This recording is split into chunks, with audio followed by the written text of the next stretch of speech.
this pink please. අවුරුදු 10කට පස්සේ හම්බුනේ. 10කට මොකද අවුරුදු 10කට පස්සේ හම්බෙලා දැක්ක ගමන් කියන්නේ ඉන්ටර්විව් එකක් ගන්න අපි දෙන්න පුරුද්දට ගන්න බෑ. අපි කොහෙටද ආවේ? බ්ලැක් ටවුන් එකට ආවා. ඇවිල්ලා මම තනියම ට්‍රේන් එකේ නැගලත් ආවේ. මං කිව්වේ නෑ මෙයාව පික් කරන්න හොඳ නෑ. ආවේ නෑ. ඔව්.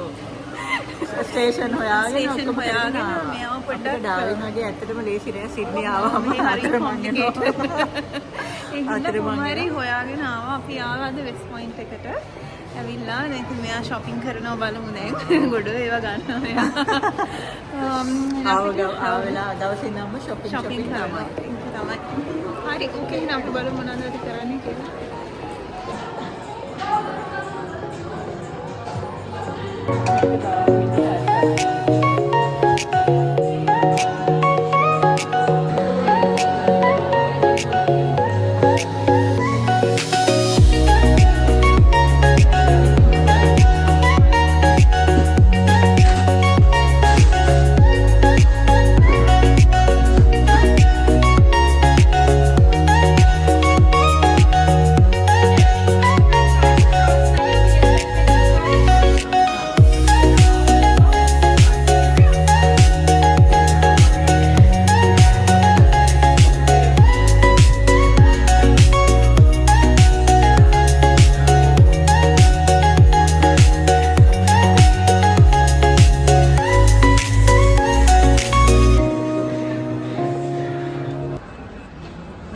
හදිසියෙන් මොකද ගොඩක් කාලෙකින් සිඩ්නි ආවේ කියලා කියමුකෝ. ඇත්තටම කිව්වොත් මම සිඩ්නි ආව පළවෙනි වතාව. අවුරුදු 10ක් ඔස්ට්‍රේලියාවේ ජීවත් වෙලා මේ සිඩ්නි ආව පළවෙනි වතාව නේ. කොච්චර වෙලාද ෆ්ලයිට් එක? ෆ්ලයිට් එක පැය 4ක් දුවද මතක නෑ හරියට නිදාගත්තනේ. පැය 4ක් හරි 4:00මාරක් වගේ. ලොකු අවුලක් වුණේ නැහැ. ඉතින් හැබැයි රෑ 12ට අර හොඳට නිදා ගන්න වෙලාව තමයි අපිට එන්න ඕනේ. සිඩ්නි ගැන මොකද හිතෙන්නේ ඩාවින් එක කම්පෙයාර් කරද්දී? මම ඉතින් ඩාවින් ෆෑන්. මට දැන් ඩාවින් තරම් කොහෙවත් හොඳ නෑ ඇත්තටම. මං මගේ වීඩියෝස් වල මගේ YouTube channel එකේ කලින් ඔයගොල්ලෝ දන්නවනම් ඒගොල්ලෝ දන්නවා මේ මම ඩාවින් වලට කැමතියි කියලා. අර මන් දන්නේ අපි දැන් වයසත් යනවානේ. මේ කැමති හරිය නිෂ්කලංක ජීවිතයක් ගත කරන්න. සිඩ්නි ආවහම මට තේරුණා හරිම කලබල වැඩි කියලා ජීවිතේ. මං හිතන්නේ මං ඒකට කැමති නෑ දැන්. මං ආස පාඩුවේ ටක් ගාලා ගෙදර ගිහලා වැඩ ඇරිච්ච එක මං ගෙදර දුවලා ගෙදර බබාලත් එක්ක ඉඳලා එහෙම තමයි ඉතින් මං ආස දැන්. මෙහෙ ඉතින් කෝච්චියේ දුවන්න ඕනේ වෙලාවට ඊට පස්සේ ඕන තැනකට හිතන වෙලාවට යන්න බෑ. shopping වලට උනත් දුර යන්න ඕනේ. ඉතින් දැන් අපේ ගෙදර එහෙ අපේ shopping center එකට විනාඩි 7ක් විතර යන්නේ මට. හැබැයි ඉතින් මෙහි තරම් බඩු නෑ එහෙ. මෙහි තරම් ඇඳුම් ලස්සන ඒවා මේ කියන්නේ අර බ්‍රෑන්ඩඩ් shops ඒවා ඔක්කොම නැහැ. හැබැයි ඉතින් එහෙම හැමදාම අපි ඇඳුම් ගන්නේ නැති නිසා මට මේ ලයිෆ් එක හරි පහසුයි කියලා හිතනවා. අයෝ තරහ වෙන්නේ නැහැ නෑ ඉතින් මාත් කියන්නේ ඇත්තම මෙහි හරි බිසි හරි කොම්ප්ලිකේටඩ් ලයිෆ් එක. ඉතින් මොනවා කරන්නද හම්බ වෙච්ච තැන. දැන් මේ ලස්සන කලර් එකකුත් දාලා දැන් මොකද මේ අද තියෙන විශේෂත්වය?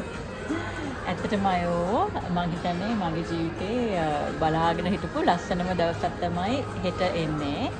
ඒ කියන්නේ මම ඔයත් දන්නවා ඇති මම මේ ලංකාවේ අපි දෙන සිරස නිවුස් එකේ වැඩ කරන කාලේ ඉඳන් මගේ වැඩේ ඉගෙන ගන්නවා. ඒ දවස්වල ඉඳන් එක්සෑම් කරානේ. ඉතින් ඒ ඔක්කොගෙම අවසාන මොකක්ද ඒකට කියන්නේ?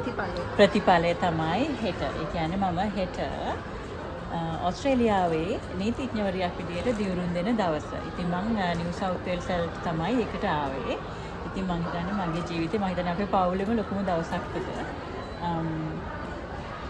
ඉතින් ඒකට තමයි මේ ලෑස්ති වෙන්නේ. ඒකට තමයි ලෑස්ති වෙන්නේ. ඔක්කොම ඉතින් කලබලයෙන්. එහෙත් මොකද මම දැන් වාගේ උත්සවයේ කොහෙද තියෙන්නේ? New south Wales supreme coat එකේ තියෙන මම හිතන්නේ ක්වීන්ස් ස්ක්වයර් නේ. ක්වීන්ස් ස්ක්වයර් තමයි හරියටම දැන් ක්වීන්ස් ස්ක්වයර් එකේ තමයි සුප්‍රීම කෝට් එක තියෙන්නේ. සුප්‍රීම කෝට් එකේ තමයි ඉතින් අපි දියුරුම් දෙන්නේ. එතකොට ඔස්ට්‍රේලියාවේ ඕන ස්ටේට් එක මට ලෝයර් කෙනෙක් විදිහට වැඩ කරන්න පුළුවන්. හැබැයි ස්ටේට් එකෙන් අපි ප්‍රැක්ටිසින් සර්ටිෆිකේට් එක කියලා එකක් ගන්න ඕනේ. ඉතින් මම ඩාවින් ගියාම මෙහෙන් අපිට දෙන සර්ටිෆිකේට් එකයි අපි ඒ කියන්නේ මෙහෙ හෙට දියුරුම් දීලා අපිට දෙනවන එක.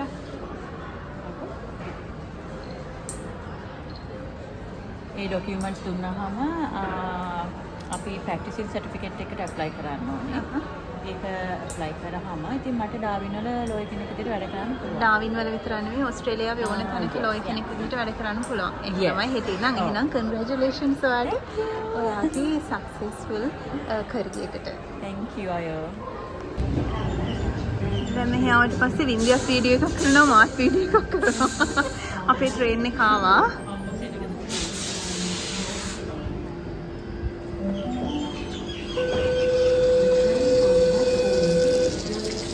දැන් අපි දෙන්නගේ ගමන ඉවර කරලා මොකද මෙයාට ඉක්මනට යන්න ඕනේ. අද මෙයාගේ ෆන්ක්ෂන් එකට නේල්ස් ටික දෙන්න. අසර නේල්ස් ටික ඒකට ෆන්ක්ෂන් එක හැබැයි සිටි එකට ගිහලා නවතිනවා. මෙයාගේ YouTube channel එකත් follow කරන්න. මෙයාගේ ගොඩක් subscribers ඉන්නවා මට නැති වුණාට. ඔයාලා channel එක කියන්නේ විනී වීරසූරිය. විනී වීරසූරිය මගේ Facebook page එකට ගියොත් ඒකේ link එක දාලා තියෙනවා. ඔක්කොම promote කරගන්න දැන්.